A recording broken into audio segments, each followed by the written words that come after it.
Don, can you tell us a little bit about the culture at Penske when it comes to pushing the envelope or cheating, as some would call it? Wow. Well, the word cheating is a bad word everywhere, but at Penske Racing, it is really a bad word. And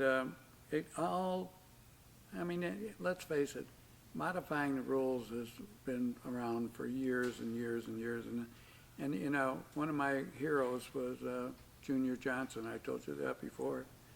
And Junior said, you know, you're never cheating unless you get caught. So he had a point, you know. But, you know, to go and pick up your, your rule book and take a look at all the gray areas, the unsaid areas in the rule book, that was always what we did. We always, pushed the envelope as far as you could because you had to. It's part of, everybody was doing it, so you did it. And some people made an actual art form out of it, but that was not for us.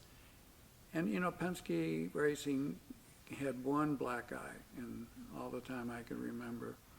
And that was back in the 70s when we had the Matador, and they were at Ontario Motor Speedway, and after the race, when they tore the car down, we had won the race, and they found that we had a modified type of valve train with a special valve lifter. It wasn't like a roller cam like you have, but it's the same theory. And they felt that that was not legal, which I'll give them that. The fact that Roger, didn't know about absolutely did not set well.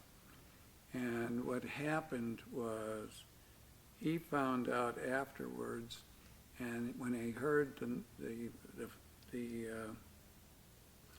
amount of money that they fined him, it was $9,100, and he said, it took me a while to figure out what it was, but he said when Bill France was walking out to the airplane, he looked up at the tail number, and it was N9100, and that's what he fined Roger for having that camshaft in there. And ever since, it's been like, do anything you want, but absolutely do not cheat. I'd rather lose honestly than cheat. So we steered away from it all the time. We were doing it, Rusty and I and our gang. But at one point, just to prove that he was serious, he had made a temporary deal with Michael Cranifus to run like a team car at Cranifus Racing, and they called it Cranifus Penske Racing. And they blatantly cheated and got caught. And they were messing around with the fuel in the car, which was an absolute no-no, and especially at a super speedway, right?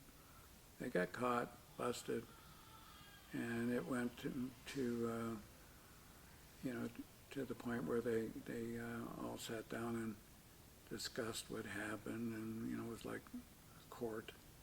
And it was found that they were definitely cheating, and Roger said, okay, I waited for the final judgment. He said, now that I know what it is, I'm closing that portion of the race team down. And he shut it down, lock, stock, and barrel, got rid of everybody. So he was absolutely, serious when he said, don't get caught cheating. And it's always been that, it's been that way ever since, even to this day. You don't even talk about cheating. It's just not in the game. So, and I'm glad. I like it that way because I know that we don't ever have to look back and say we did anything, we cheated in a race. No, never modified the engines to the point where we, crossed the line. So I think it's a good thing. I really do.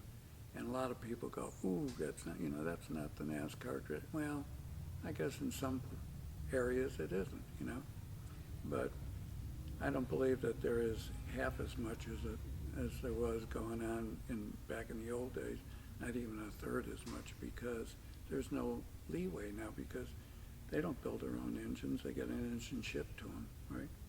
They don't build their own cars, they get a car shipped to them. It's like IROC in reverse, right? But, you know, it is what it is. It seems to be entertaining for the fans because there's a lot of different winners, so let's put that one to bed.